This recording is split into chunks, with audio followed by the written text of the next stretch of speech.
Hello, everyone. Thank you for attending our lecture. It's about also Macuo Basho poetry, which is very famous Japanese poet. And our special guest is Mr. Mak-Milani. He's very famous translator of Japanese poetry, and also he's author of TV program Magical Japan in HK. And he also invented very funny and very famous game Waka card game. So, as I know, he has very short time and limited time. I would like to not bother you, and I will ask to Mr. Mak-Milani to start his very fantastic and very interesting lecture, Poetry of Macuo Basho. Please.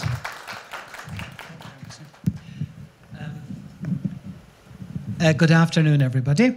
So I'm very happy to be with you here again in Georgia. And I see some recognizable faces that I remembered from the last time. So that makes me especially happy.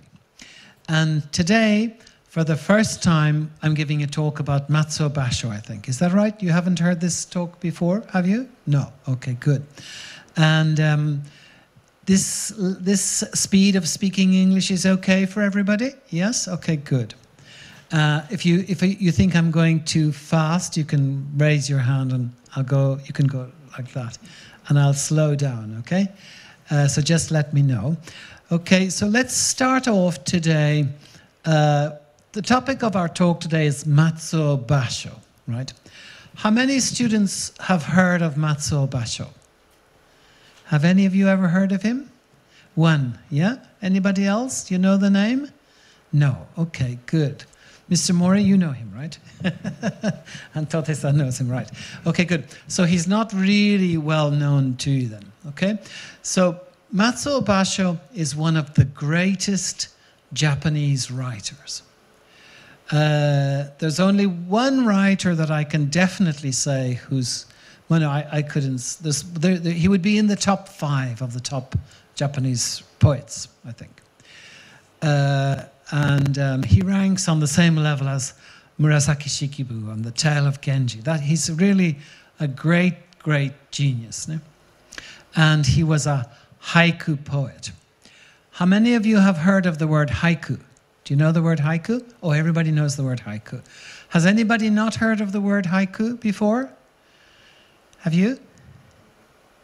You're not sure? Okay, good. So, haiku poetry is very popular in Japan, but it's also very popular all around the world. And haiku is a very good way to disseminate, to spread Japanese culture around the world. So it's very much interesting for me. And because I think Macuo Basho is one of the greatest poets in the world, why don't you come this way? Yeah, because otherwise I have to keep kind of look around. I can go this far, but to go all the way around each time is a bit hard. Good, that's better. Thank you. So the reason I wanted to talk about Macuo Basho is for several reasons. One, he's one of the greatest poets of Japan, and by reading his haiku poems, we can understand a great deal about Japanese culture. And number two, there are now many, many, many, many haiku poets all around the world. But I think that the haiku poems they're writing could be much better if they studied Macuo Basho. And one of the most important things about the poetry of Macuo Basho is that he incorporates the literature, all of the literature before him. He studied very hard and he knew very well the poems of the Heian period, the Manyoshu poems, the No plays, the Buddhist scriptures. He had a vast, vast knowledge of classical literature. And he refers to this in his poems. So I had planned to translate him after I translated all of the classical works so that I would have the same knowledge that he does. But in the end, I started to translate him earlier. So we'll go to the first slide. So the first concept I'd like to introduce to you is the concept of association. Associating one thing with another thing. And the Japanese people love the power of association in all their culture. I'm supposed to stay here, sorry. Go on a sec. They love the power of association all the time. And there are many, many homonyms in the Japanese language. A homonym means the same sound, but two different meanings. Have you studied the homonyms already? Can you give an example in Japanese? Anybody know one? Yes? Hashi, the bridge, and the chopsticks. Very good. And Hana, the nose, and the flower, right? These are homonyms, right? These are, two different words that have the same sound. There are countless numbers of these in Japanese. So the Japanese could easily make many kinds of punning or jokes related to they could refer to both meanings with using the one word. So when we study Japanese classical poetry, we find that all of the techniques of Japanese classical poetry use association in some way or another. So we have, and also we will find that this association, the idea of associating things, exists in waka poetry, in haiku poems, in the no plays, in the kabuki theater, in the rakugo, in the tea ceremony, and in Japanese art. So it's a real key to help you to understand Japanese culture. We go to the next slide, please. So these are the techniques of classical Japanese poetry. We have the utamakuro, the jokotoba, the kakikotoba, the engo, honkadori, and utamakura. Sorry, makrokotoba. And then I'm not going to explain all of these today because these are related to waka poetry, but all of them use the function of association. We can go to the next slide now. And the next one. Yeah? So here's an example of how the power of association works in Japanese poetry. So we have this poem, Karagoromo, Kitsutsu nare nishi tsumashi areba, harubaru kinuru, tabeshi ozo omo. In these familiar, lovely robes, I'm reminded of my beloved wife. I have left, stretching far behind, sadness, the hem of journeys. Now, if you look at the red there, you can see kakitsubata. Kakitsubata. So this, in the classical writing of the Heian period, they don't have the little double mark. Thank you, Totini. So ha can be read as ba. And in this case, it's kakitsubata, which is the iris. The iris. Ne?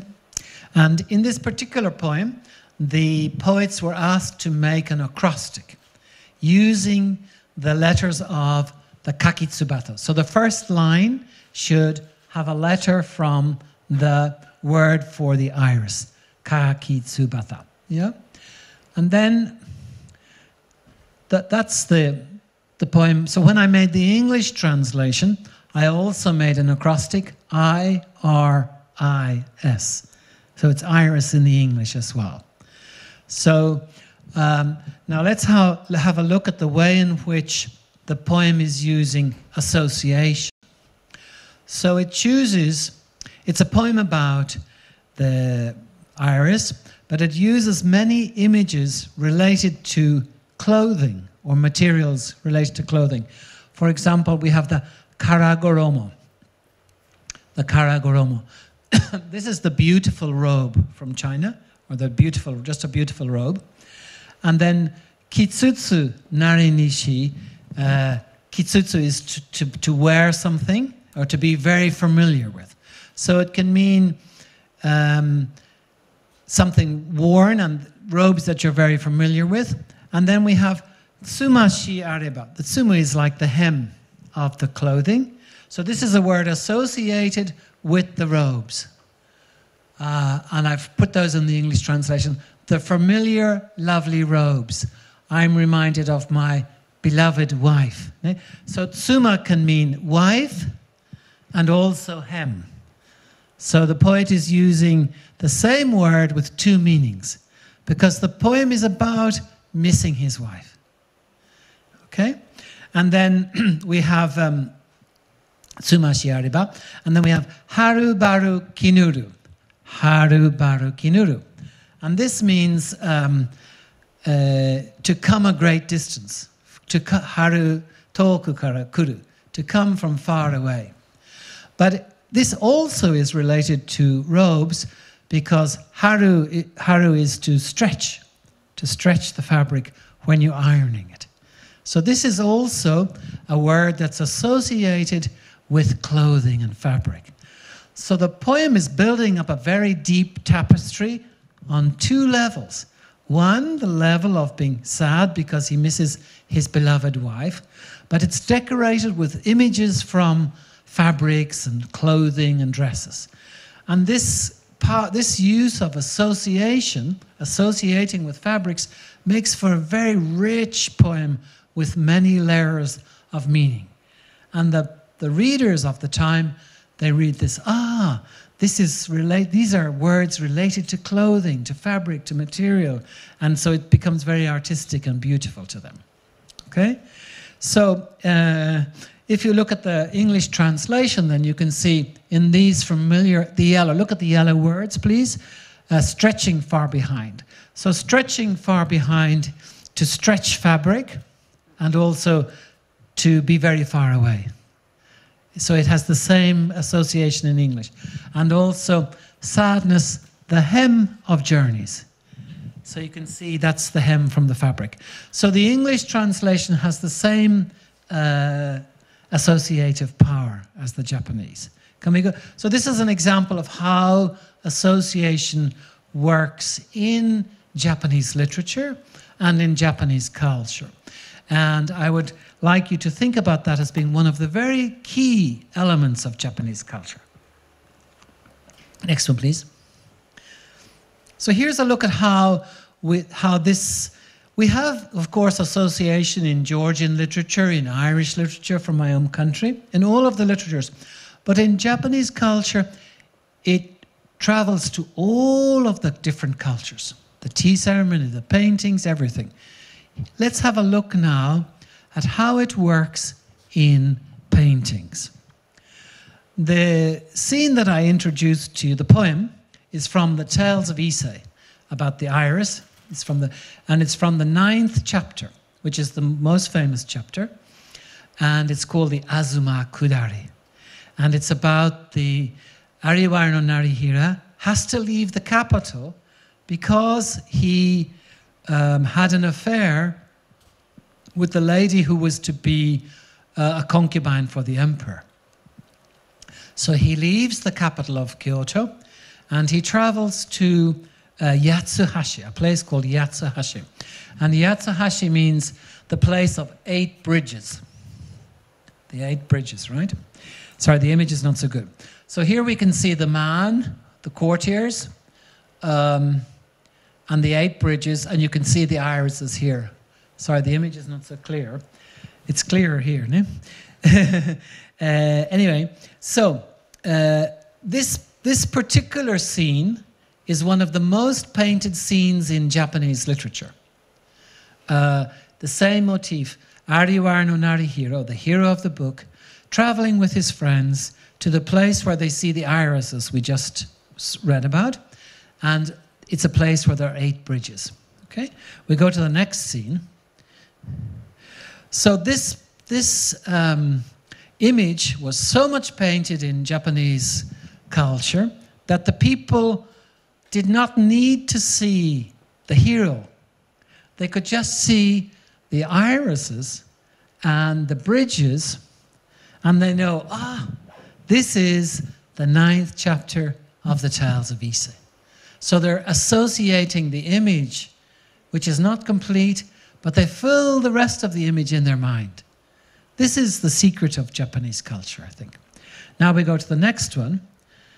And this is a painting by Ogata Korin of the irises. It's in the Neze Museum in Japan, and it's one of the most famous paintings in Japan. Here we see only the irises.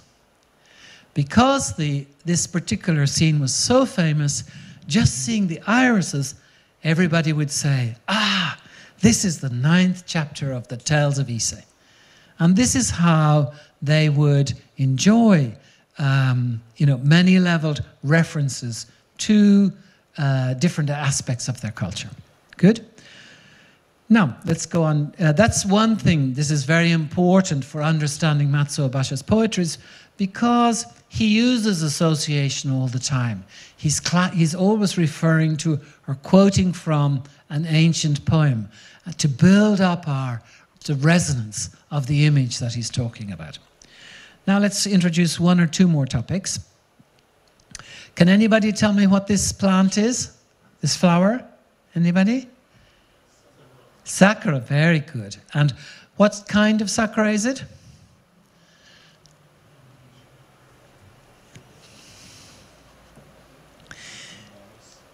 Nara sakura, good. That's not the name of it, but that's correct, because this is called the Yama Sakura. Ne? And the Someyoshino, which everybody sees now in Japan, is a pink blossom, which was created in the Meiji period. But the poets of the classical period, for over 1,000 years, they were always writing about the mountain cherry blossom. And the feature of the mountain cherry blossom is that it's white, and the leaves and the blossoms bloom at the same time. For the cherry blossom that most people see now, the blossoms bloom first, then the cherry blossoms. And this blossom was first discovered in Nara. Who said Nara? Was that you? Yeah. So in Yoshino, became a very famous place. And then in the Heian period, they brought the trees from the mountains into the imperial capital and started to plant them there. And from that time on, they became the central feature of Japanese poetry. And people would equate them with beauty. And the beauty was in their fragility, because they lasted such a brief time. Next slide, please. And now we'll have a look at a poem from the Ise Monogatari, or the Tales of Ise,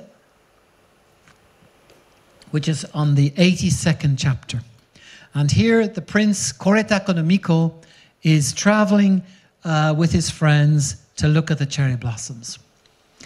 And they get off their horses and they sit under the trees and they put the men put cherry blossoms in their hair and they drink sake and they write poems. This is very similar to Japan these days, same, except that they don't write the poems anymore, but they still drink while they watch the cherry blossoms. And the poem goes, Yo no naka ni taete sakura no nakare seba, hara no kokoro wa nodokeki karamashi. If only there were no cherry blossoms in this world, what calm would reign in the heart of spring. So Ariwara no Narihira says, just as 1,000 years, today, just as 1,000 years ago, when the spring comes, people say, when are the cherry blossoms going to bloom? And when they bloom, they say, how long will they last? So people are always upset during the time of the cherry blossom season. So if we had no blossoms, how peaceful, how quiet, how calm the spring would be. Next poem, please. But the answer that's given to this is Chireba koso itodo sakura wa medetakere ukiyo no nanika hisashi karubeki. It is because the blossoms scatter that they are splendid. In this world of sorrow, what lasts for long? Here we can see that for the Japanese, the essence of beauty is in its fragility. Let's compare this to the Western sense of beauty. In the poems of Shakespeare, we have the famous poem, the sonnet, "Shall I compare thee to a summer's day? Rough winds do shake the darling buds of May, and summer's leaf at all too short a glance." The ending of the sonnet is, "So long as men can breathe and eyes can see, so long lives this and gives life to thee." And what do we mean by that? Can we go to the next slide? Oh no, okay, that's fine. Just wait there a second. So what this means is that Shakespeare is saying to his beloved in the poem, so long as literature lives, this poem will exist, and so long as people read this poem, you will live, and your beauty will live forever in the poem. So in the Western literature, we think of beauty as something eternal, something like the existence of God. When we think of the paintings of the Mona Lisa, or the sculpture of Michelangelo, or the music of Mozart or Beethoven, we think these great works will last forever. Man is mortal, he will die. God lives forever, and art lives forever. But in Japan, it's the opposite. It's the short-lived cherry blossoms. It's the fragility of human life that makes it beautiful and worthy of our compassion. So this is like a key, I think, also to understand that the Japanese aesthetics are quite different from the aesthetics that we enjoy in the Western world. Good. I'm just going to chant this for you now so you get an idea of how it will sound. One of the great poets of the Japanese period was Shunzei. He was the father of Fujiwara no Teika, and Fujiwara no Teika wrote this game that we made. And his father said that we only understand, or when we chant the poem, when we recite it out loud, we first understand its beauty. So the enunciating of the poem is so important in Japanese culture, and it's related to their idea of the kotodama, or the sacred power of words, which they believed in since the ancient times. So I'll recite this for you now. Chireba koso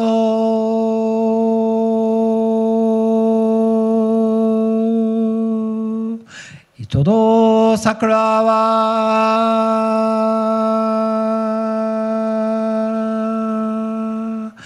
medatekere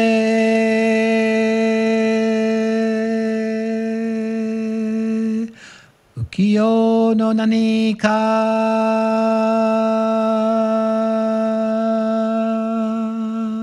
hisashi karubeki.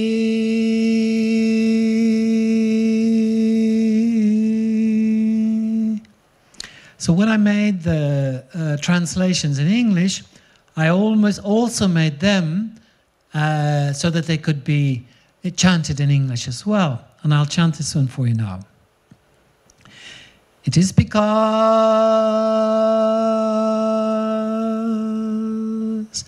the blossoms scatter that they are splendid.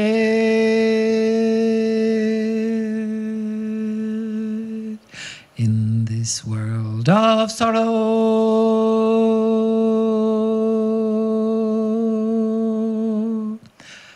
what lasts for long.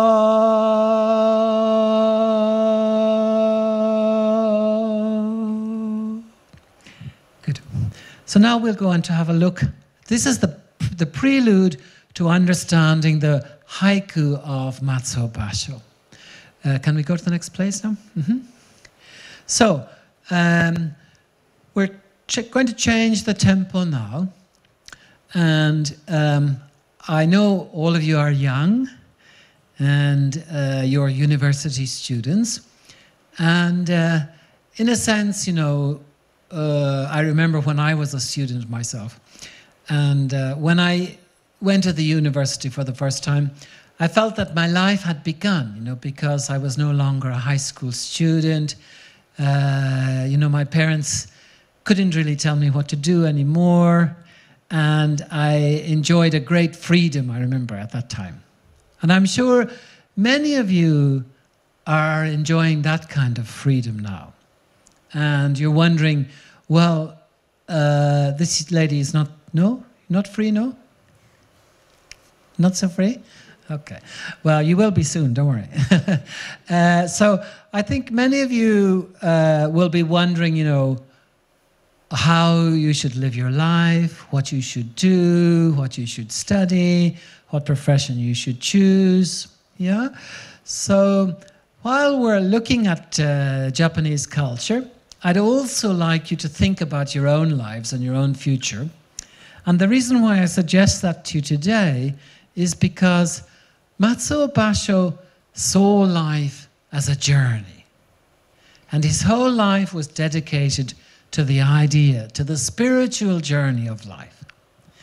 And he traveled a great deal too, and he wrote poem travel diaries, like the Oko no Hosomichi, the Road to the Deep North, or one he wrote very close to my house called the Saga Nikki, or the Journal of Saga.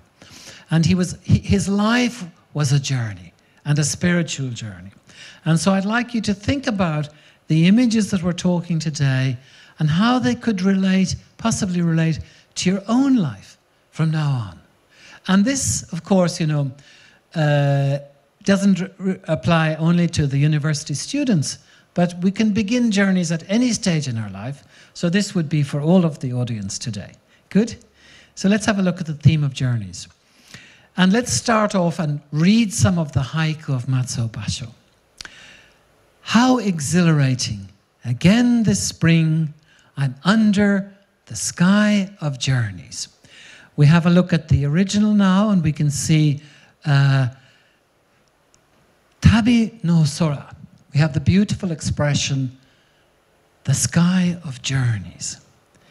What a beautiful, expression. Next, please.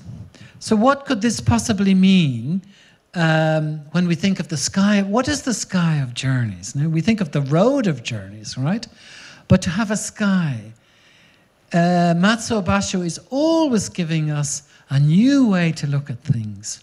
So, you know, we set off on a journey today. Today, after this lecture, I'm going to Armenia. So I think, oh, which road will we take? Will it cross the mountains? Will it go by a lake? But this poem is saying, no, look at the sky. It's the sky of journeys. What's different about the way of this world is that when we think of the road, it's like, you know, it's like the row between these two seats. It's fixed.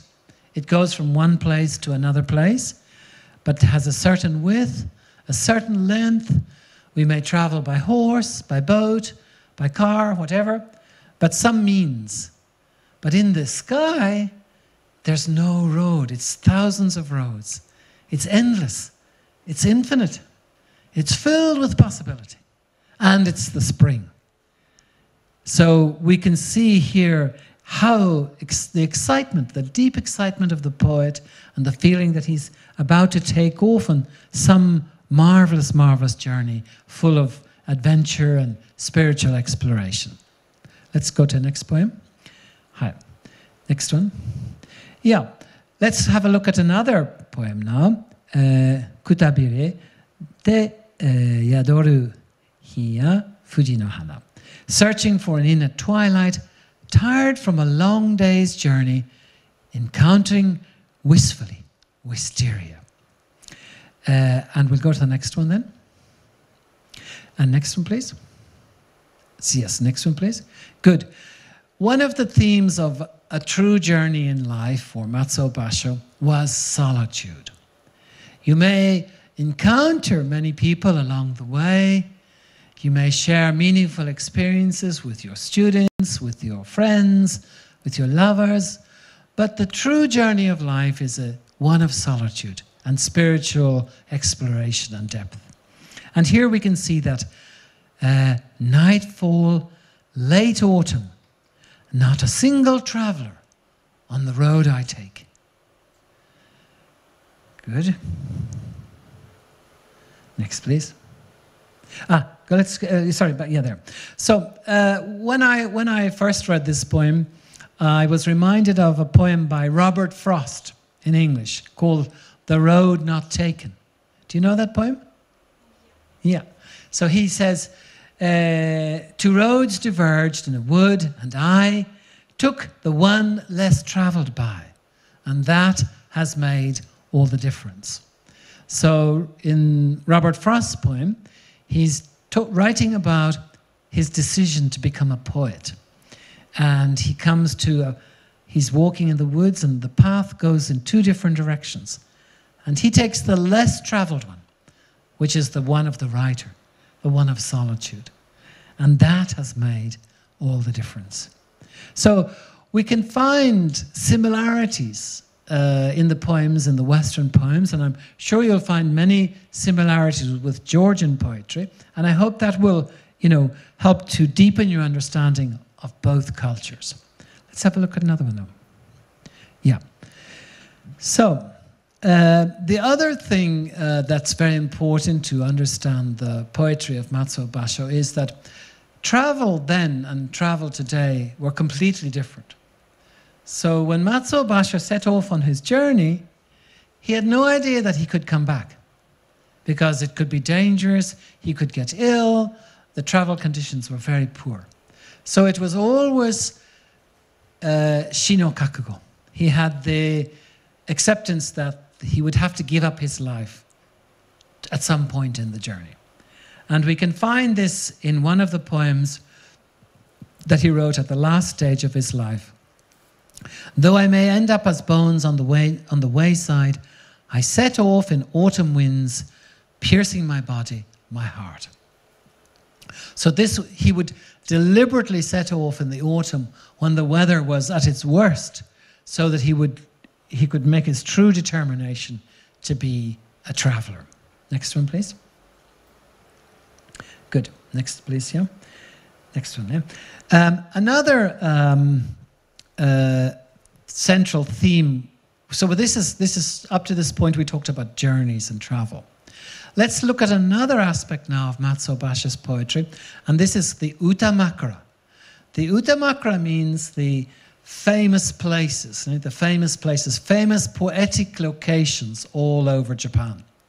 And many of these come from the Manyoshu, or from other great poets who travel to certain places. Okay? And in this, one of the poets that Macuo Basho admired the most was a poet called Saigyo. And Saigyo was a traveling monk.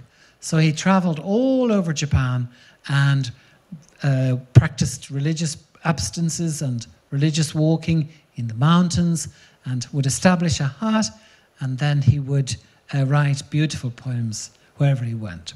And Macuo aspired to Saigyo's journey, and he also wanted to be a traveling poet, so he took many, many journeys. And this particular poem, just as the clam is torn from its shelf, I must tear myself away from you to go to Futami at autumn's end. Can we go to the next place, please? Yeah, so, no, that one there. So in this particular haiku, we'll just go back a second for a little bit, yeah? So we have Futami gaura, isn't it? So this is the name of a place. Futami, isn't it? That's the name of a place, yeah? And then we're talking about the shell that splits in two, right?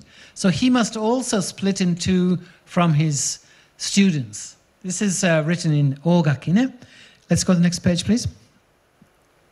And you know, the readers of the time would also recognize when they read this haiku, there's another poem by Saigyo who Macuo Basho admired so much, and this is the poem here there, ne? Futamigaura, ne? So he's writing about the same Futamigaura and the separation of the two shells. Next one, please. So, next one, please, yeah. So we return again now to the theme of the travelers, and we can have this poem, First Winter Showers. Call me by my true name, traveler. So we have the Hatsushigure. The Hatsushigure are the first winter showers, right? And Macuo Basho choose to set off at a time not when the weather is nice, not on a fine day, not in the middle of spring or summer, but in the first really cold showers of winter, because that's when he will be the most bracing time for his spirit. And he gleefully welcomes the hardships of the journey, because he knows from those hardships he will glean the spiritual awakenings that his poetry demands of him. And my true name, traveler, isn't it? So let's all become travelers in our lives. Next, please. Next one. Good. The other thing is, as we talked about the themes of death, and all of our lives eventually end in death, but of course travel does too. And this is a poem that Macuo Basho wrote some months before he died. Ill on the journey, the dream takes off, runs around withered fields. No? So here we can see that even though he's ill, the dream takes off and runs around the withered fields. So it shows the solitude, the enlightenment, the dedication and devotion to his life as a poet and the life of travel. Next one, please. Yep. Now, another very important theme in haiku poetry, and this again refers, we're talking about the theme of association, is the ability to incorporate the past in the world of your poems. I mentioned to you that Macuo Basho read all of the literature before him, the spiritual texts, the religious texts, the no plays, the novels, the poetry, especially the poetry. And he always refers to that tradition in his poems. And in this poem, the same as they were long ago, they recall so many memories, cherry blossoms. He's writing about a friend here, and he sees the cherry blossoms 20 years later, and he thinks, you know, this reminds me of the time they were 20 years ago, and there are all the memories we had together were countless, like the blossoms of the cherry. So he's incorporating the past in the present moment. These days, many people around the world write haiku poems, but they think they should just write about the instant in front of them, what's happening right now, just that particular moment. But actually, haiku can be much more interesting and more profound if it brings within it the tradition of the culture. I remember the last time I was in Europe in May, this was on the JICA program, I was traveling in Poland and Romania and Bulgaria. And at that time, the linden tree, it was May, the linden tree was just about to bloom in all of those countries. And somebody said to me, you know, well, when we write haiku poems, should we use the same cherry blossom as Macuo Basho? And I said, no. You should learn from Basho about how to write poems, but you should write about the trees of your own culture and the history of your own culture and the culture of your own country. And that will make your haiku poems much more interesting and more profound. And Georgia has such an ancient and fascinating history, right? You have the Silk Road history, you have the religious pilgrimages, you have many, many, many things with an ancient and rich historical past. And those would be wonderful things to incorporate into your poems. Let's have a look at some of those in Japanese poems now. Next one, please. So here's another poem about the past. The people of Omi, ancient and present, I lament the passing of springs. Omi was a place where they had the capital of Japan for a brief period of time. The first poet in this collection, number one, Tenchi Tenno, the Tenchi Emperor, he was in Omi, and just for his reign. But since the time of the Manyoshu, which is the oldest Japanese existing book of poetry, people have been celebrating the cherry blossom in that time. So Matsuo Basho is looking at the cherry blossoms in his time, which is 800 years later. But he's thinking, he's remembering all of the tradition of looking at the celebrating the cherry blossoms for the 800 years since that time. So this is how he makes his poems richer through the power of association. Let's look at the next one. Yeah, here's another poem of association. In the cry of the pheasant who loved their children so, how much I miss you, mother, father. The association here is in Chinese poetry, because in Chinese poetry, the pheasant was the symbol of parents. So when Matsuo Basho mentions the pheasants, he knows that the people will associate that with the Chinese poems. Next one, please. So it's the cry of the pheasant that makes him think of his parents. No? So this is a poem that I myself particularly can relate to, because I grew up in the countryside in Ireland, and I could always see the pheasants outside my house on the lawn. And the male pheasant with the beautiful tail, he would go, "Gok, gok, gok, gok, gok," and I could always hear him crying for his beloved. So now, living in Japan, both of my parents have passed away, but when I hear the sound of the pheasant, it reminds me of them and my home in Ireland. And I think that you'll find yourselves in reading these poems from Japanese literature that some of them will relate to your own personal experiences too, and that'll make them more interesting as you take off on your own journeys from today. Good? Right. Let's have a look now. We go back to the written image. So this is an image from the Tales of Issei, which we were talking about at the beginning of the lecture. This was written in the Heian period, and it's about Ariwara no Narihira, and he was a famous playboy of the Heian period. And we showed the image of him visiting the Yatsuhashi, where they had the 8 bridges. So the place that he visited after that was Mount Fuji. Okay, so this is also one of the most famous scenes in Japanese literature. And let's have a look at the poem. Okay, yeah. So just to show you, this is again also one of the most painted scenes in Japanese literature.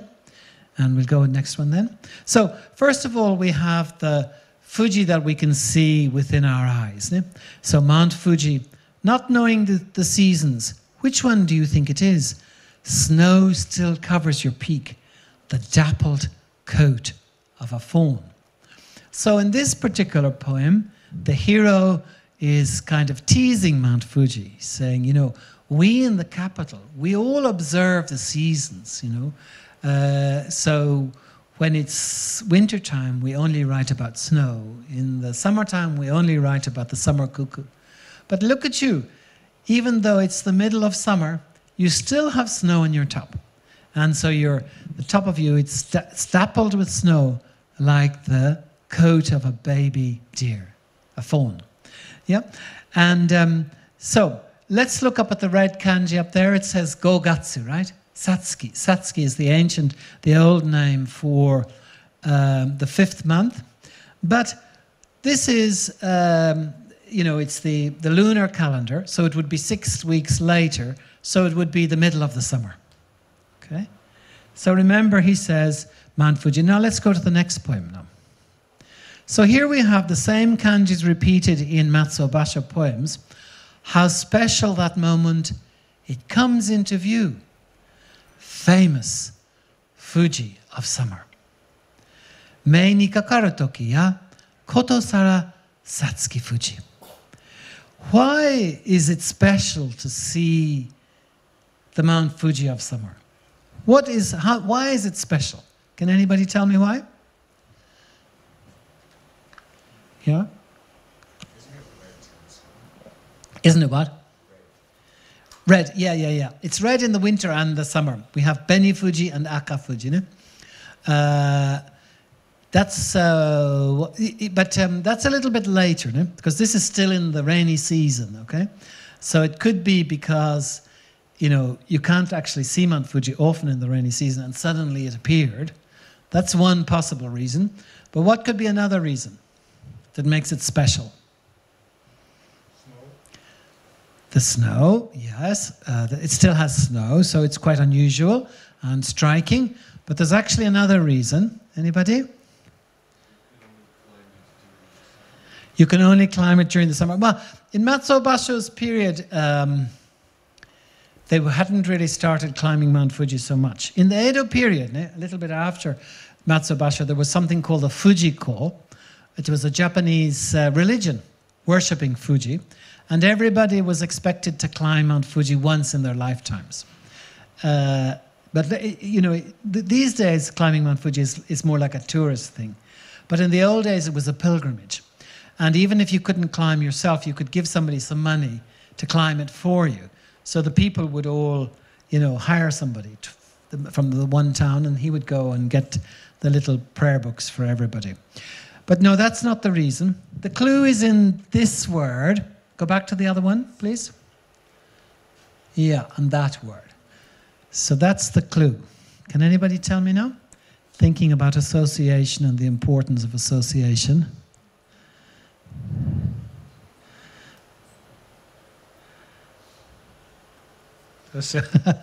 Okay, so the reason why, this is from the text of the Tales of Ise, right? So let's go to the next line. Macuo Basho is actually quoting a word from the Tales of Ise. So the Tales of Ise was written in the Heian period, 500-600 years before his time. And he's quoting a word from this because he's saying, I'm seeing not Mount Fuji in front of my eyes, but I'm seeing the same Fuji that was in the Tales of Ise. That's what makes it special. That's what the Japanese poets do.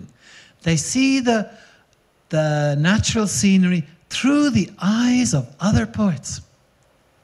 That's why Macuo Basho traveled all over to the... in his travels, he was always traveling to the Utamakura, to the famous poetic locations that Saigyo had visited before, that were written about in the Manyoshu, in the oldest collection of poetry.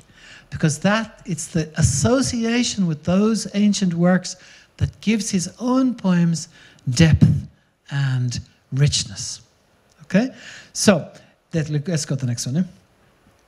Now, let's have a look at another poem.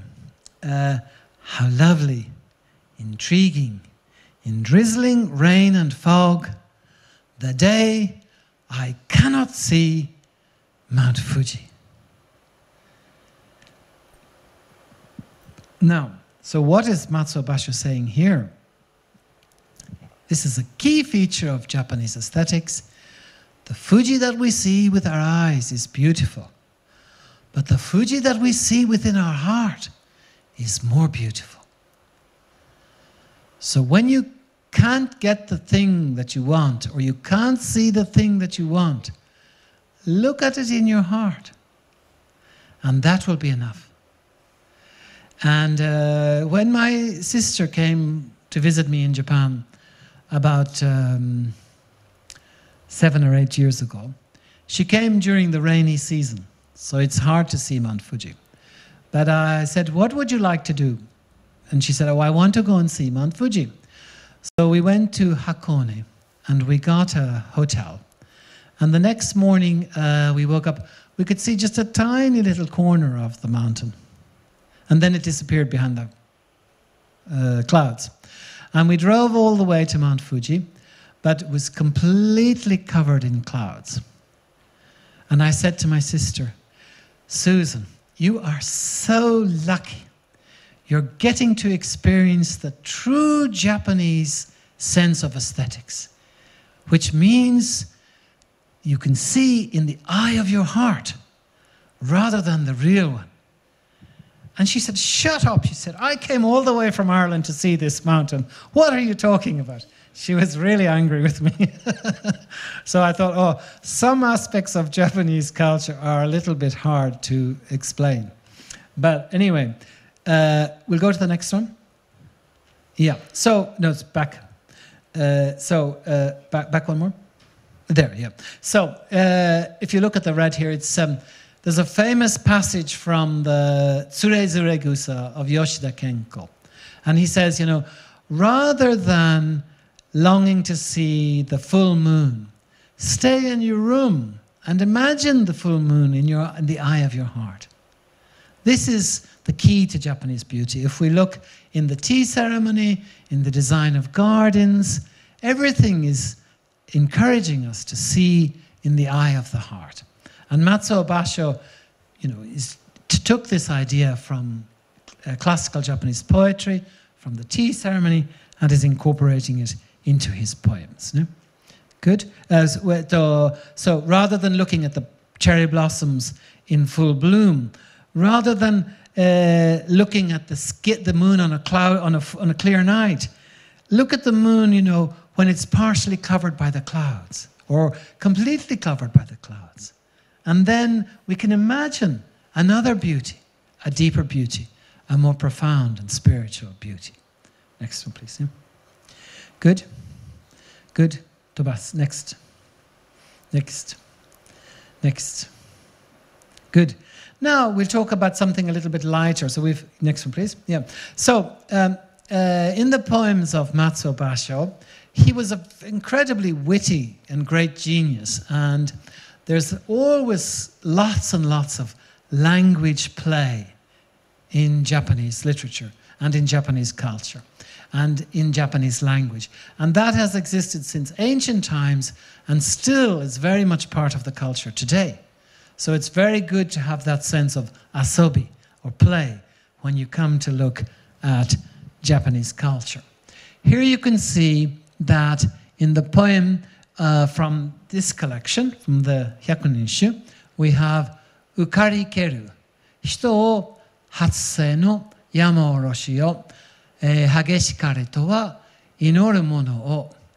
I pleaded with the goddess of mercy for help with she who is called to me, but like the wild winds of Hatsei, she became fiercer still. It's not what I prayed for. So here we have this very, very serious poem from the Hyakunin-shu about a poet pleading with the goddess of mercy for a woman to be nicer to him that he really loved, but the woman became colder still, like the fierce wind down from the Hasei temple. So this was not what I prayed for. Now let's look at the next line. So we have, he just changes ukari to ukare keru, and it becomes, he changes one letter, but it becomes a totally different poem. At Hatsusei of that famed grudge, mountain cherry blossoms, merry crowds. So ukare keru is the sadness of the first poem becomes the playfulness and the joy of watching the cherry blossoms around the Hasei temple. So this is the kind of language play that works because of association. So when the Japanese hear the word ukarikeru, they automatically remember the ukarikeru. And then they think, it's a joke. He's playing on the original poem. And this kind of association is a linguistic kind of association. Yeah? Next one, please. The seasons. No? Another very important aspect of Japanese culture in classical poetry is that all of the poems obey the seasons. So, for example, in the autumn, you can write about the moon, or the pampas grass, or certain birds. In the winter, you write about the snow. In the spring, you write about the cherry blossoms. In the summer, you write about the summer cuckoo. So the thing is, you can't write a poem about the snow in the middle of the summer. That's breaking the form. So these forms are really very, very important in Japanese classical poetry. And this was developed in the haiku poems, and they use the word the kigo, or the seasonal word. There are always some kind of seasonal word for each poem. And so in this particular one, it's ikuharu, which means the summer that's disappearing, the end of summer, or the end of spring, sorry, the passing of spring. So let's look at the poem. The passing of spring, birds cry laments, and the eyes of fish fill with tears. Now, remember the first poem we read about the sky of journeys, no? Yeah. Okay, so it's something we wouldn't imagine, right? But have you ever seen a fish crying? You've never seen a fish crying, right? It's hard to imagine because they're always in the water, right? So Macuo Basho is look at the world in a completely new way. This is the genius of Macuo Basho. He's incorporating the ancient past, the literature, all of the associations, but he's saying, look at the world afresh. And here where we think, fish are crying. Oh my goodness. What does that mean? But what it means is that if we know that fish are crying, which we could normally never imagine as crying, then we know that everything else is crying, must be crying for us to see fish crying. So in that one small image, Macuo Basho conveys the sadness of all nature at the passing of spring. That's the power of Macuo Basho. Let's have a look at the next one. Even in early summer rains, the hollyhocks follow the road the sun takes. So here we have the beautiful hollyhock flowers, and they're following the road that the sun takes. So the sun, will travel, the shadows will travel and go differently as the day passes. And as the sun moves from east to west, the hollyhocks will also change their faces to match the path of the sun. So he's captured that beautiful and exquisite detail. And again, they're following the road that the sun takes. So they're going on the same journey as the sun. Next one, please. Next one, you can skip that. Ekphrasis. No. Another very, very nice aspect of the poetry of Macuo Basho is the sense that he gives us of being in a painting. And we call this ekphrasis. And there are there's a great tradition of ekphrasis in Western poetry too. For example, in the Iliad and the Odyssey, they begin with an image of an armor, a scene painted on an armor, which is depicted in the poem.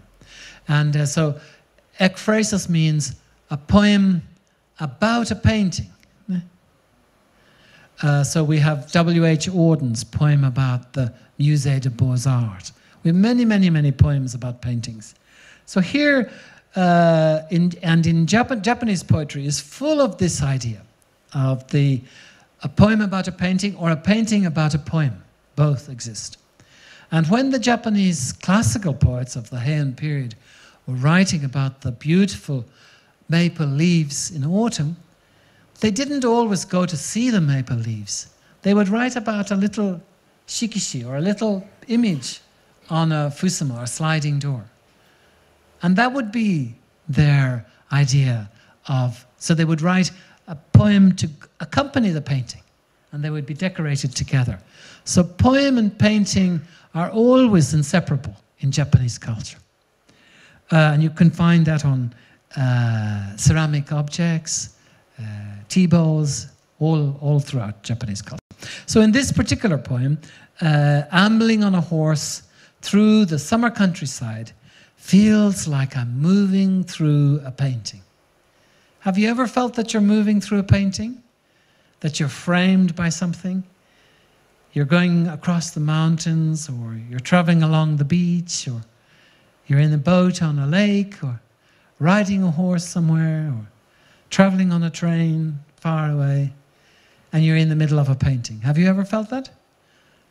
I think it's maybe if you have felt it, it means your life has already started as a journey, and the theme of travel is already a rich part of your life. But if you haven't felt it, you will feel it, and then you will know that your life has become an incredible journey. Let's go to the next one. And we can skip this one because we did it already. Next. Yeah, this is another good one. How's our time, by the way? 14:11. Okay, we still have a little bit more time. In the winter sun, as if frozen on his horse, a shadow of myself accompanies me. Again, this is also a very, very picturesque and beautiful poem about imagining oneself as the shadow beside myself on the horse as it moves through the winter sun. Next one, please. Even a traveler's horse is something to gaze upon in the morning snow. Even a horse is something to gaze upon in the morning snow. If we read the poem as it is, uma o sae ne nagumuru ano yuki no asa kana, even that this is this translation, even a horse. But the writing, explaining the poem, says that he's writing about the horse that's going on a journey. So it's carrying, it's the horse of the traveler. But I think both of them make beautiful poems, so you can decide which translation that you like. This is a poem that is also very moving to me, because when I grew up in Ireland, we always kept horses, and I have image of seeing the horses in the snow, and my mother would go to take them inside when it started to snow. And the idea of the snow and horses is a very personal image for me myself.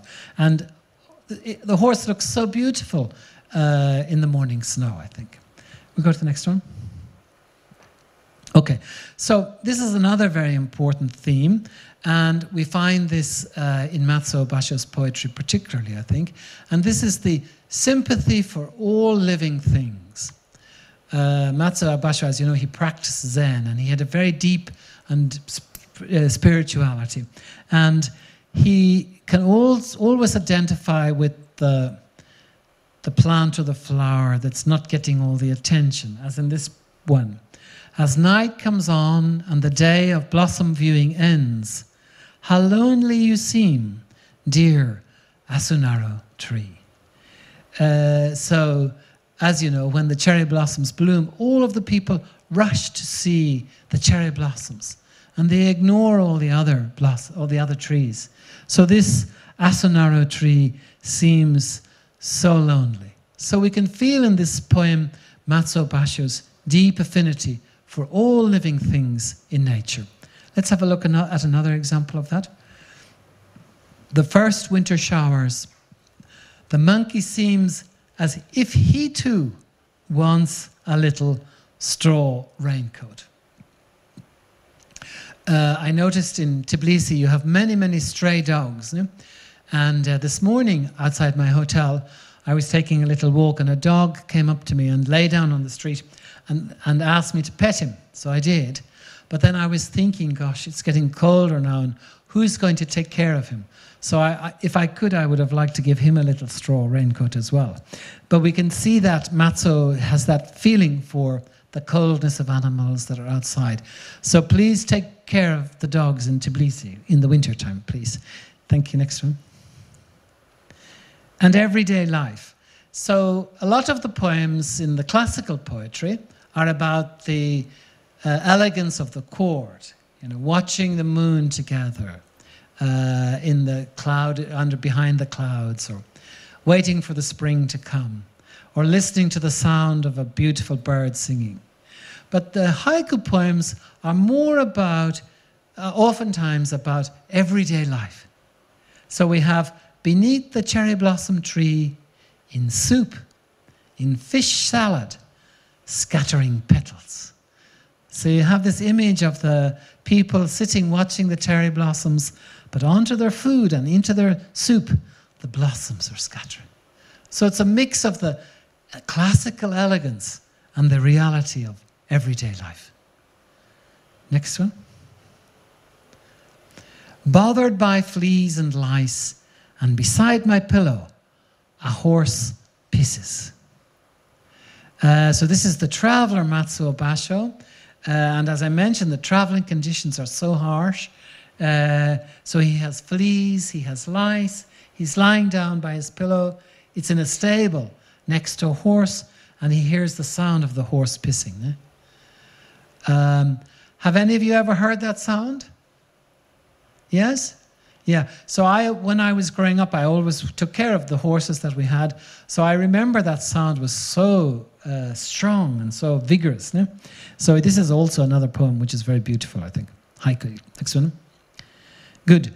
Walking around, hawking, muddy taro seed potatoes under the blossoms in full bloom. So here we have an image of the man selling the mud-covered taro potatoes as he walks around under the blossoms. So we have the image of the lovely blossoms of the classical period poems, and then we have underneath that the muddy potatoes. So real life and classical beauty come together again exquisitely. Next one, please. Oh, when it hails, I'll simmer the ice fish that I caught in my wicker basket and serve them piping hot to my guest.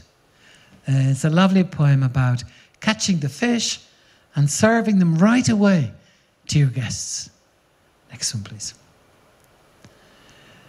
Extreme heat of late summer, in the dim cattle shed, mosquitoes whining darkly. I'm sure you must have heard that sound. And it's dark, it's dim, the cattle are there, and the mosquitoes are coming to get you. So he captures that. It's an image I think we can all relate to. No? Do you have mosquitoes in Georgia? You do? Oh, okay. All right, next one, please. From my summer robes, I still have to finish removing the lice. So he has plucking the lice, one by one. Ne? Summer, lice. So this just lets us see into the world of travel in a very beautiful way.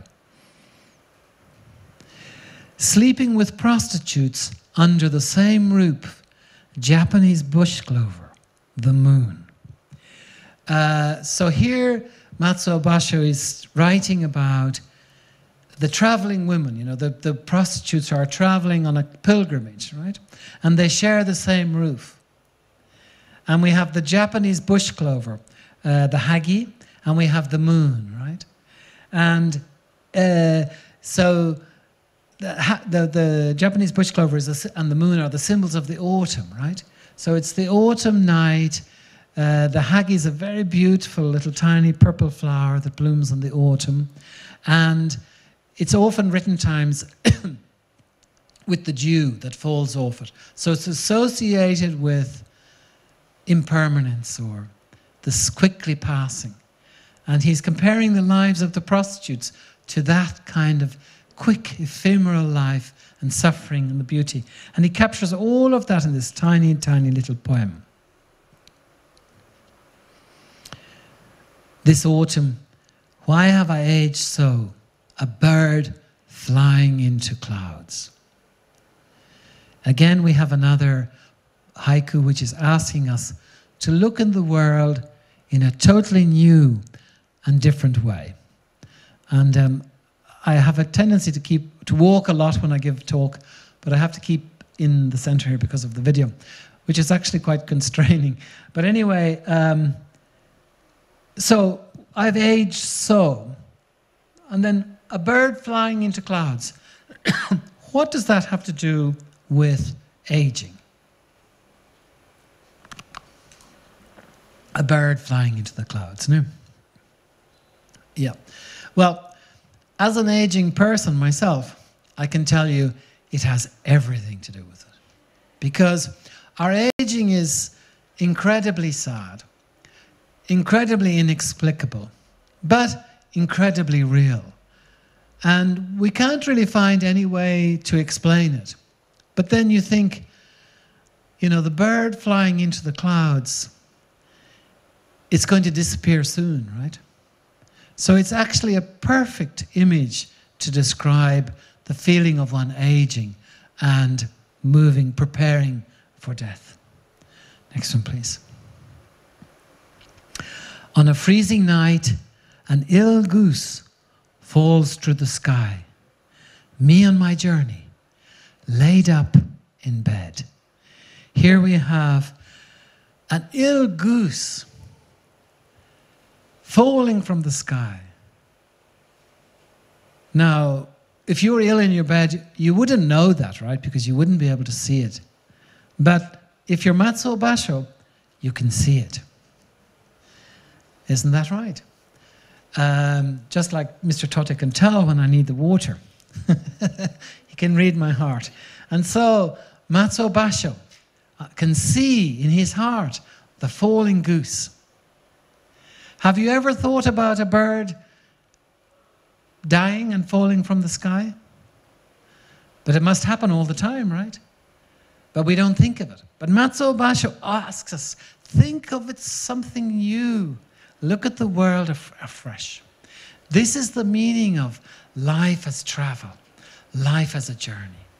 This is the message that Macuo Basho is extending to you today in this talk, hundreds of years after his death, that your life's journey can also be a life of complete and infinite possibilities, a life of endless discovery, and a life of deep emotional and spiritual richness.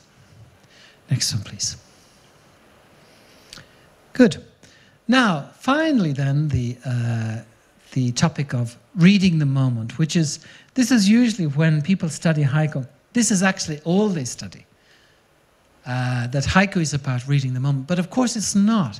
It's about everything that we heard today, plus this. But this plus is also very important, because this is what makes it a haiku. And that is the ability to be in the now, this moment. And it's very Zen-related experience. And to experience that moment fully, but to look and to describe it in a new and fresh and original way. Clouds of cherry blossoms is the temple bell ringing from Ueno or Asakusa. So unless you're actually there listening to the sound of the bells, you couldn't write that, right? Because Ueno and Asakusa are, you know, they're separated, but they're not that far away, and you think, is it there or is it there? So we feel him right in that actual moment, experiencing it. And this is what makes it great. In the great silence, permeating rocks, cicada chorus. In the great silence. How can it be silent if the cicada are going, wee, wee, wee, wee, wee? Of course it can't be silent. But if you're Macuo Basho, it can be. Because the sound of the chorus of the cicada is permeating the rocks. It's going right into the rocks. So this, we can see again, the great originality of the poet. On the side of the road, rose mallows, devoured by my horse. And so here we can see the rose mallow, these beautiful big red blossoms, and the horse going, eating the flower right in front of you. So it's right in the moment. Next one, please. Yeah, I think we'll... okay, finally then, I forgot about this one, but we'll mention this too. The idea of white is also very important in the poems of Macuo Basho, because white is traditionally very important in waka poetry. And Macuo Basho also includes white images in his poems in very new and original ways. We'll skip this one. Okay. As rain clears in the evening, I cool myself under a cherry tree. The sparkles of light on waves are blossoms. So here, this is the summer, right? So there's no blossoms because they're only there in the spring. But as he sits by the water and looks at the sparkles of light, these are the blossoms. Isn't that gorgeous? So exquisite. No? He can see the blossoms and the sparkles of light. So we have the blossoms all the time in our heart. We can see them in the spring. We can see them in the summer. We just have to look to see where they are. Next one, please. Thousands of islands are shattered into pieces by the summer sea. So he's looking at thousands of little islands together. And he says it's the sea that shatter them all into tiny little fragments. No? So we have the sea is causing the action. Of course, we know that it's not. They were broken up by volcanoes or whatever in the history. But the idea of the sea gathering together and shattering all the images, all the islands into tiny pieces is very provocative. Next one, please. Next one. Move, please, gravestone, to the sound of my crying and cries of the autumn wind. Here we have a poem about a death of a loved one, and he says to the gravestone, move to the sound of my crying. But we know the stone can't move. But if he hears the tears of Macuo Basho, maybe it can move, because he's showing us the depth of his sadness by inviting us to think of an image that is impossible. The moving of the stone to the sound of crying. Next. And next. In the first light, how white the ice fish, a mere inch long. So the ice fish have this lovely little tiny white color, very, very slight. In the first light, just seeing this tiny little image, so precise, so beautiful. Next one. Darkening sea, the cry of the duck is faintly white. Do cries have colors? No, but Macuo Basho's birds have colors. And in the darkening sea of evening, the cold, the evening is coming on, and we have the duck. The cry is just a little white. So this invites you to think of such a rich and beautiful world, and we can find this throughout the poems of Macuo Basho. And I would like finally to say to you that I hope that this talk will be an invitation to you to begin the journey of your own lives, lives which will be filled with deep spirituality and extraordinary beauty. And I'd like to end there now and invite some questions if you have. Thank you very much.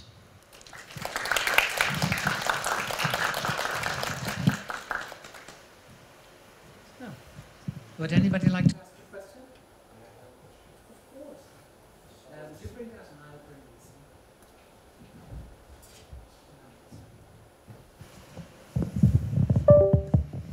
Now, sorry, by the way, I did mention to Mr. Tote that Any questions are welcome, but no difficult questions, please.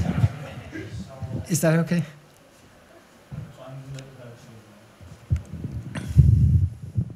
Okay. Can you hear me? Yes, okay. very well. So in Georgian poetry, we have some poets who actually were renowned after they were deceased. And there were different reasons for that. They didn't decide to publish their writings and so on. So was it same with Macuo Basho? Was he popular while he was alive, or did it happen after he was deceased? Oh, that's a very good question. Yeah, actually, Macuo Basho was very, very popular when he was alive. And he was so popular that he taught haiku poetry writing, and he had many, many students. And some of his journeys would, like, for example, the most famous poetic journey was to the road to the deep north. And at the end of the journey in Ogaki, that was where one of his disciples lived. And then another journal that he wrote called the Saga Diary, which is very close to where I live, he was visiting his disciple called Kyorai. And he stayed with him for 19 days and wrote the poem. So he was so famous he had his own poem school. But I think it's one of the things that's really important to know is that not all of the Japanese poets were famous in their lives, and many were famous then but are not famous now. And so in Georgia, if you have the poets who you think are great, you should rediscover them and help the world to see their extraordinary power and their great beauty. Any other questions?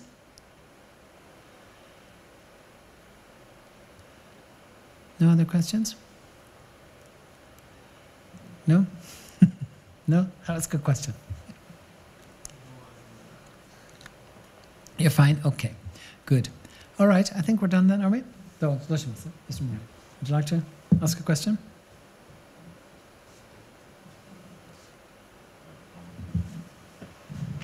Is there any question, please? No? Yeah? Yes, go ahead. Yeah. Two. Good. Simple question, yeah. Can you tell us what is the most famous haiku from Macuo Basho? The most famous haiku? Yeah, the most famous one is about the sound of a frog, the ancient pond. Yeah, the sound of water splashing. Ne? So there are more than 100 translations of this particular poem. Ne? Furui Ikeya. So that's the most famous one, yeah? Okay, thank you. And Is there any question? The boy behind him, yeah. It's not. It's not actually a question, but like, I have experienced like sawing the dirt bird. Like, I have not thought about that like falling from the sky, but I have seen him or it deceased at the ground, and like when you talked about it, like I experienced, and also like I was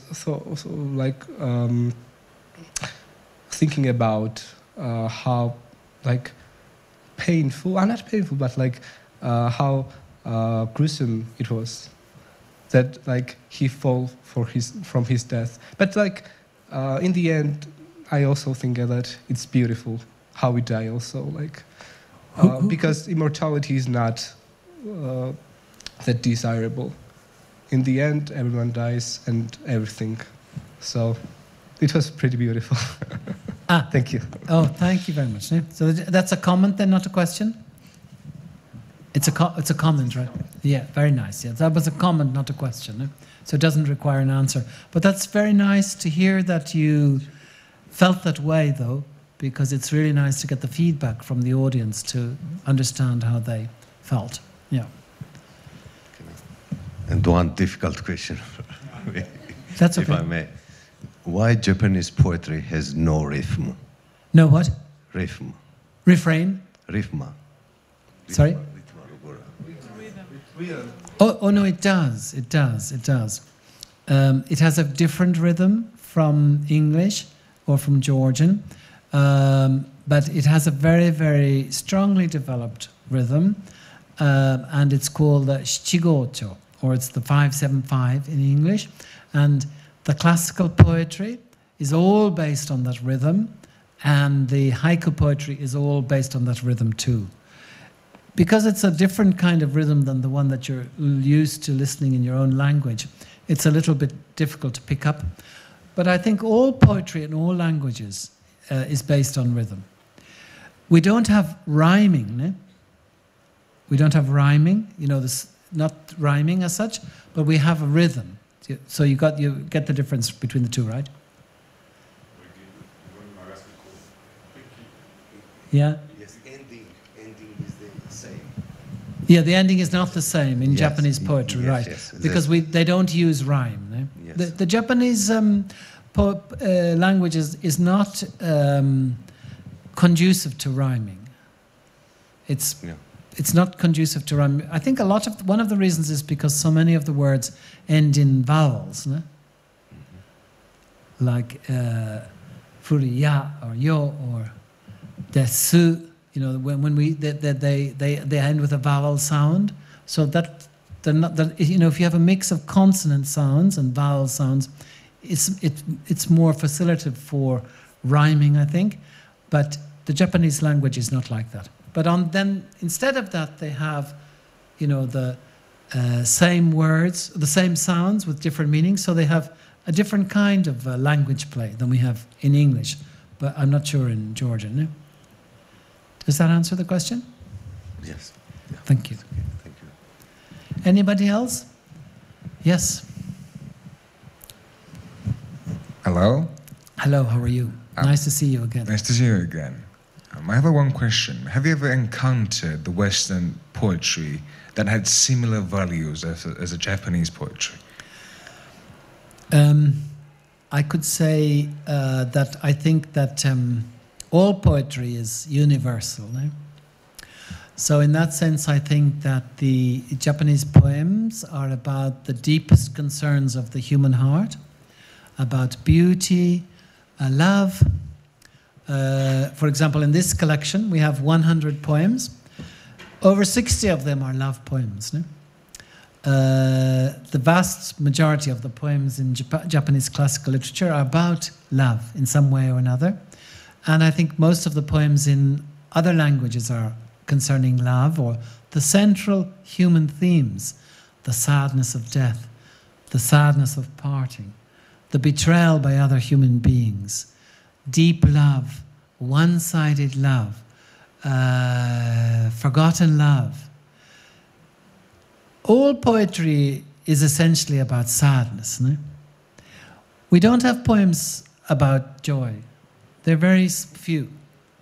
Most of us, poems write their tears. That's what poetry is about.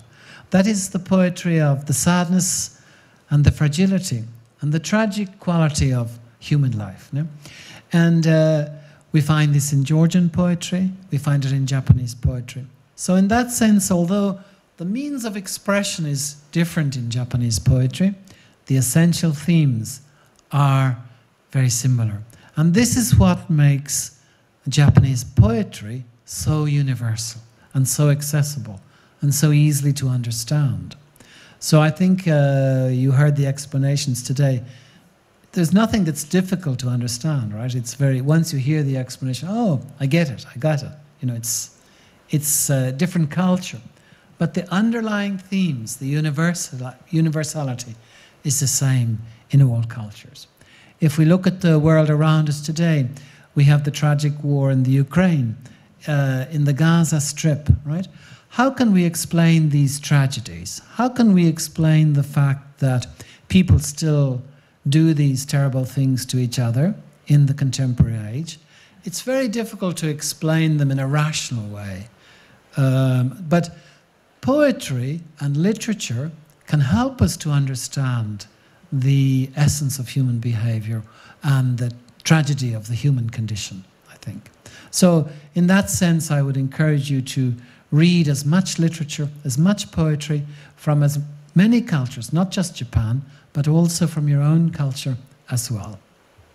Is that okay for you? Yeah? Anybody else?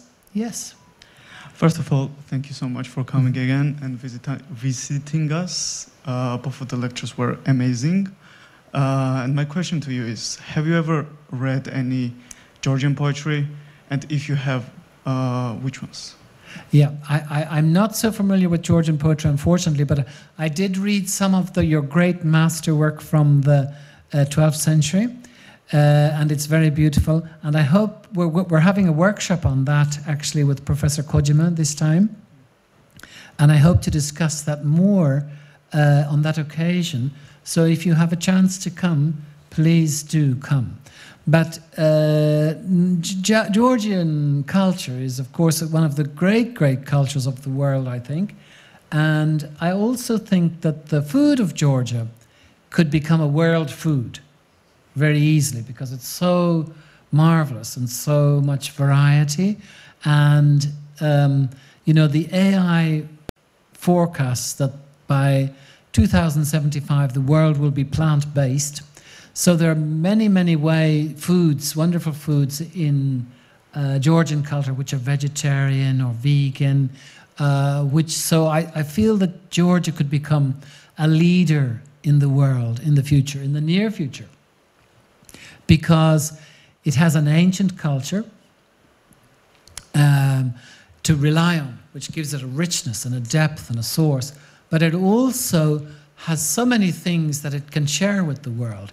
So I'm hoping that you young leaders will lead Georgia in the near future to become one of the great tourist destinations in the world, but also a leader in terms of spiritual values and cultural values, including food and many of the wonderful aspects of your culture. Yeah. Let me ask you, what was your impression of the talk today? What was new for you, or? It was interesting because I found a lot of, as you said, underlying parallels between Georgian poetry and Japanese poetry. Mm-hmm. Even though Georgian poetry has also rhymes and rhythms, Japanese poetry's those underlying parallels aren't too much different. Okay. So it's really interesting and shows a lot of cultural similarities. Yes, Mm-hmm. yes. Good. Yeah. How about you? Yeah, I also found it very interesting, today's lecture, and it's so fascinating, like how from the basics of the nature you can write such difficult and composing and compelling poetries. And yeah, the true genius of Macuo Basho must be explored more thoroughly in every country, I think. Mm. Good. Excellent, yeah. And the young lady? She doesn't want something. Good. Anybody else then? Comments are also welcome. Sensei, how about you? Uchida? Uchida sensei, ne, いかがですか? 日本語でいいですか? 日本語でいいですよ。日本人の私でもなかなか知らないこととかたくさんあったので、改めて学ばさせていただきました。ありがとうございます。いや、ありがとうございます。Thank you. はい。Good. Anybody else? How about the young lady with the red hair? What would you think?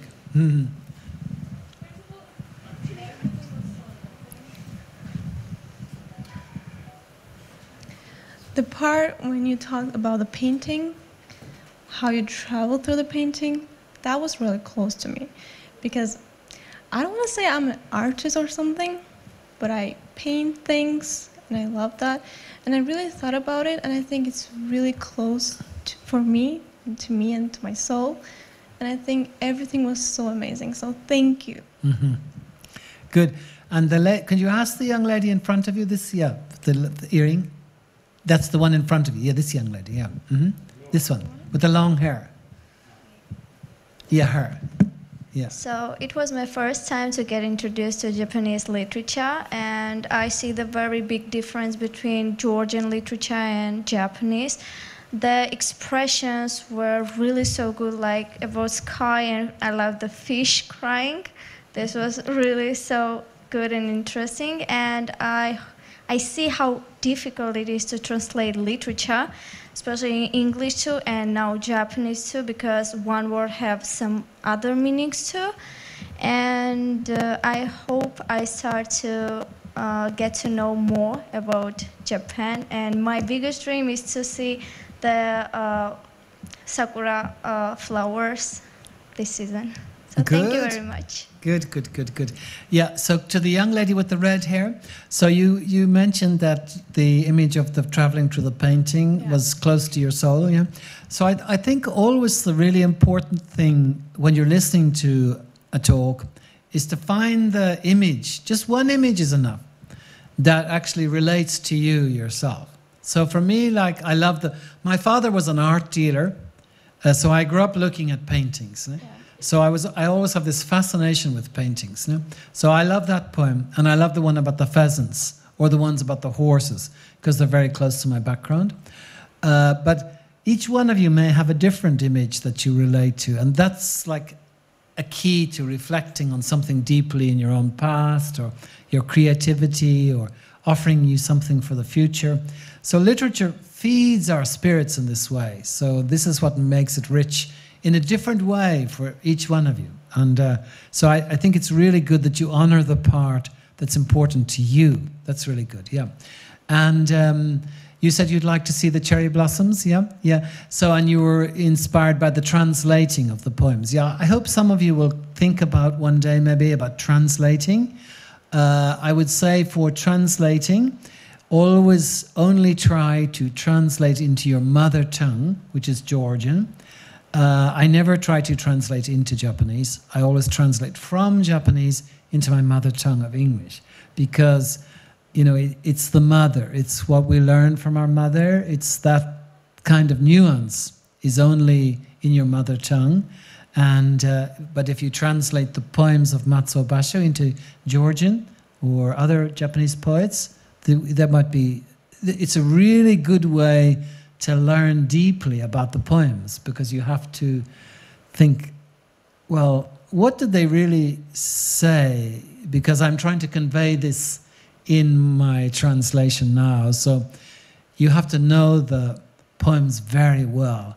I'm working now with 4 young Japanese scholars to translate the Manyoshu, and these poems were written 1,200 years ago. So you can imagine they're extremely difficult. And then, you know, when I'm translating the poems, I quiz the guys. I say, well, what does this expression mean? This, So they even though they write the explanation for me, they haven't thought about it so deeply. So translating makes them think about the poems in a very, very deep way. And I think it's the best way to get the deepest understanding of the culture, is to actually put it into your own language. So I hope as you continue your studies of Japanese language and culture that you'll keep that as an option. And I also hope that you get to see the cherry blossoms in Japan. And I hope that you get to see the mountain cherry blossoms as well. Because remember, there are 2 kinds. There's lots of different kinds of cherry blossoms, but the Someyoshina is the one that we see mostly. But the white ones are also very beautiful too. So I hope to get you to see those too.